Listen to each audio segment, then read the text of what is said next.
सेवा प्राधिकरण नैनीताल के सौजन्य से अधिकार मित्र भीमताल से नवाब खान, आज आपके वहाँ ये नर्सरी, क्या नाम है नर्सरी? हिमालयन वाटिका में यहाँ पर आया हूँ। जैसे आपको पता है आज ये राष्ट्रीय युवा दिवस है। राष्ट्रीय युवा दिवस के उपलक्ष्य में हम लोग समय समय पर अलग अलग कार्यक्रमों में आप लोगों को जिला विधिक सेवा प्राधिकरण के बारे में बताते हैं और आपको निःशुल्क न्याय के बारे में बताते हैं। जैसे मेरी कैप में लिखा है कि न्याय सबके लिए, आपको पता है कहीं कोई प्रॉब्लम आती है, कोई समाज में ऐसा व्यक्ति जिसको 3 लाख रुपये से कम की जिसकी आय होती है, उसको सरकार निःशुल्क विधिक सहायता देती है। ठीक है, तो इसी सिलसिले में मैं आप आया हूँ। जैसे राष्ट्रीय आज जो युवा दिवस है, नेशनल यूथ डे है, जिसको हम युवाओं के उपलक्ष्य में कहते हैं। तो स्वामी विवेकानंद का नाम सुना होगा आपने। स्वामी विवेकानंद जी जो एक बहुत बड़े जो थे और उसके उनके हिसाब से उन्होंने अपने जीवन में बहुत कम उम्र में उनका देहांत भी हो गया था। मात्र 39 वर्ष की अवस्था में उनका देहांत हो गया था। और वो उनका जन्म जो है वो क्या कहते हैं आज ही के दिन 12 जनवरी 1863 में कलकत्ता में हुआ था। और उनके पिताजी जो थे वो एक एडवोकेट थे, वकील थे, और माता जी जो थी धार्मिक थी। तो बचपन से ही उनमें एक जिज्ञासा थी और धार्मिक भावना के हिसाब से सारी जितने भी गीता और वेद पुराण जितनी भी थी उनको कंठस्थ याद थी, आपको पता ही होगा। तो इसी उसमें उन्होंने जब 18 साल की उम्र में जो है वो पूरे जापान, चीन और सब जगह का पैदल यात्रा करी और चलते चलते वो एक जहाँ शिकागो में एक जगह पर पहुंच गए।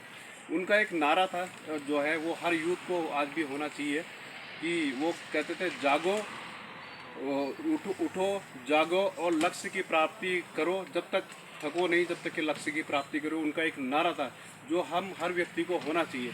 तो वो इतने ज्ञाता थे कि वो जब वो शिकागो में वहाँ पर गए, को विश्व धर्म सम्मेलन हो रहा था, तो उसमें धर्म सम्मेलन में जो है उनको बोलने का मौका नहीं दिया वहाँ पर, क्योंकि अंग्रेजों का शासन था, ब्रिटिश शासन था।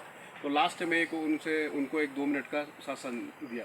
तो उन्होंने खुद बोला वहाँ पर ब्रदर एंड सिस्टर करके सबको जो है वो करा, संबोधित करा। और उसके बाद उन्होंने पूरी तरीके से उस 2 मिनट के भाषण में सबको इतना मंत्रमुग्ध कर दिया कि वो सब जो है उनके एक छवि के हिसाब से थे। तो एक उन्हीं के एक जीवन में एक ऐसा अंग्रेज़ था जो उनका भक्त था और वो वहाँ के वहीं पर रहने वाला था। तो उन्होंने क्या करा करके उनसे कहा करके ये किताब जो है मैं पूरा 1 महीने में इसको पढ़ूंगा। लेकिन उन्होंने कहा मैं इसको 1 घंटे में पूरी तरीके से पूरी किताब को पढ़ लूँगा। वो बड़ा आश्चर्यचकित हो गए। उन्होंने 1 घंटे में अंदर गए और अंदर जाने के बाद वो पूरी किताब को जो है अपने हिसाब से कंठस्थ पढ़ लिया और उसको याद कर दिया। और उनसे पूछा करके इस किताब के इस पन्ने में क्या क्या लिखा है, तो उन्होंने वो हूबहू वो बता दिया। ये छोटा मोटा नहीं, बहुत बड़ा ब्रेन की बात है। तो रामकृष्ण परमहंस के जो थे वो क्या कहते हैं शिष्य थे, आपको पता ही है आप लोगों को। और उसके हिसाब से जैसे रामकृष्ण स्वामी जो है ये 70 पूरी ऑल इंडिया में जो है, जैसे कलकत्ता में जो एक बेलूर मठ है, इस तरीके का स्थापना हुई थी। तो उन्होंने अपने जीवन में अलग अलग चीज़ की। तो उसी उपलक्ष्य में ये राष्ट्रीय युवा दिवस मनाया जाता है, जो युवाओं के उपलक्ष्य में है, जो हमारा यूथ के उपलक्ष्य में है। तो हम लोगों को आगे बढ़ने के लिए प्रेरित करने का यही हमारा कार्य होता है। अब मैं विधिक कार्यक्रम में आ रहा हूँ। विधिक कार्यक्रम में समाज में ऐसे व्यक्ति होते हैं जिनकी जो आय होती है वो कम से कम 3 लाख रुपये से कम की होती है। तो उनको कोई ऐसे कोर्ट कचहरी का मामला हो गया या कोई ऐसी दिक्कत आ जाती है, तो वहाँ पर हमारा निःशुल्क न्याय वहाँ पर उनको मिलती है। फ्री एडवोकेट चाहिए होता है तो सरकारी वकील उनको हम लोग देते हैं। और जो भी सरकार होता है उस खर्चा होता है वो सब जिला विधिक सेवा प्राधिकरण और माननीय हाई कोर्ट और माननीय सुप्रीम कोर्ट के द्वारा किया जाता है। इसी सिलसिले में आप लोगों के साथ आया हूँ मैं। थोड़ा इधर के बना दीजिए।